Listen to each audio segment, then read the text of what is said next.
नमस्कार दोस्तों, क्या आपने कभी सोचा है कि एक आदमी कैसे अपनी कल्पना के पंखों को फैलाकर पूरी दुनिया को बदल सकता है?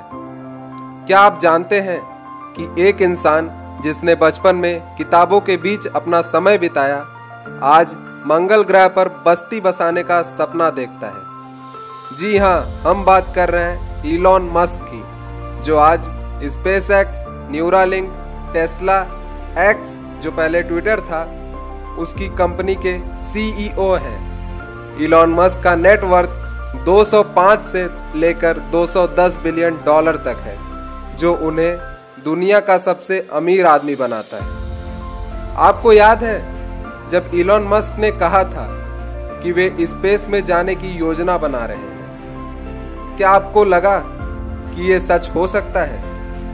और क्या आपको पता है कि उन्होंने अपने पहले प्रोजेक्ट में कितना पैसा कमाया?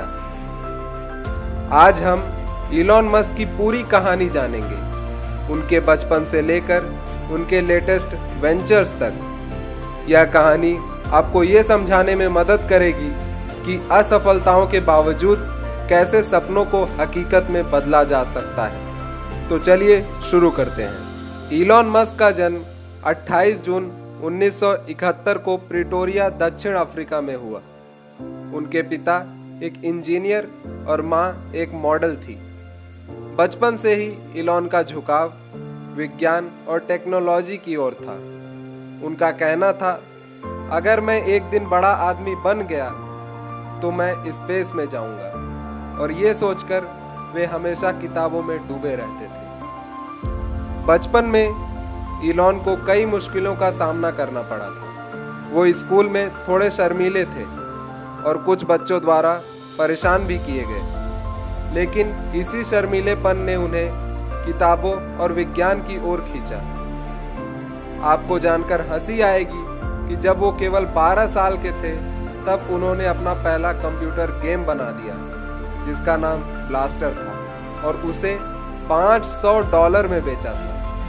अब सोचिए, कौन 12 साल का बच्चा इतनी जल्दी पैसे कमाता है?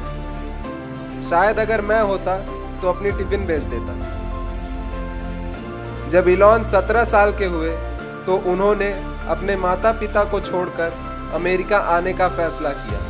उन्होंने पेंसिल्वेनिया यूनिवर्सिटी में एडमिशन लिया और फिजिक्स और इकोनॉमिक्स की पढ़ाई की। अब यहाँ पर एक मज़ेदार बात है।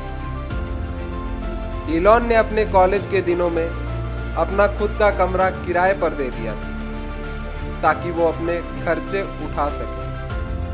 मतलब वो छात्र भी थे और बिजनेसमैन भी। कॉलेज के बाद इलॉन ने Zip2 नाम की कंपनी शुरू की।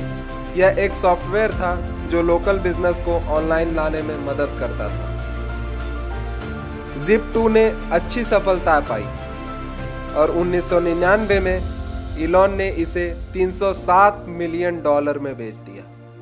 इसके बाद वो पेपाल में शामिल हुए और पेपाल ने तो सच में पैसे का डिजिटल युग शुरू कर दिया।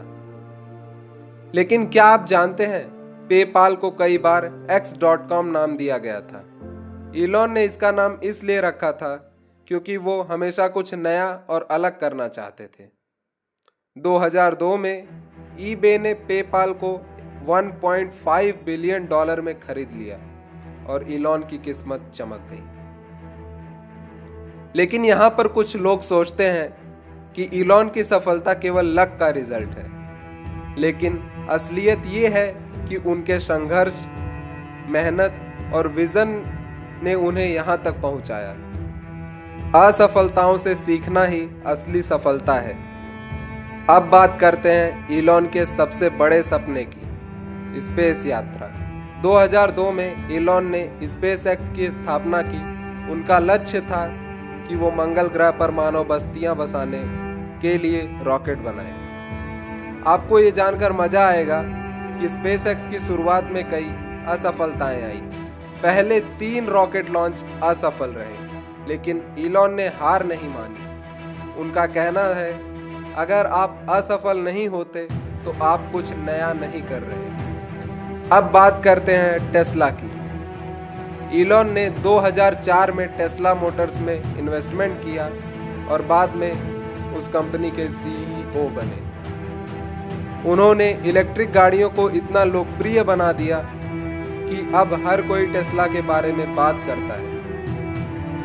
आपको ये जानकर हंसी आएगी कि जब टेस्ला की शुरुआत हुई थी तो कुछ लोगों ने इसे पागलपन कहा था। इलॉन ने कहा, हम सब पागल हैं, लेकिन जो लोग इसे समझते हैं वो आगे बढ़ते हैं। आज इलॉन मस्क एक नामी बिजनेसमैन है। उन्होंने न्यूरालिंक, द बोरिंग कंपनी और सोलर सिटी जैसी कंपनियों की स्थापना की। उनका सपना अब भी जारी है, मार्स पर बस्ती बसाना। कई लोग यह भी कहते हैं कि इलॉन को अपने विचारों के लिए ज़्यादा गंभीर नहीं होना चाहिए, लेकिन इलॉन का कहना है, मैं बस उन चीज़ों पर ध्यान देता हूँ जो मुझे सच में पसंद है। तो दोस्तों, इलॉन मस्क की कहानी हमें यह सिखाती है कि सपने देखना और उन पर काम करना कभी भी रोकना नहीं चाहिए। अगर आप खुद पर विश्वास रखें और मेहनत करें तो कुछ भी संभव है। अगर आपको ये वीडियो पसंद आया हो तो लाइक और सब्सक्राइब करना बिल्कुल ना भूलें और हमें कमेंट में बताएं कि इलॉन मस्क का कौन सा वेंचर आपको ज़्यादा पसंद आया। धन्यवाद। अगले वीडियो में फिर मिलेंगे।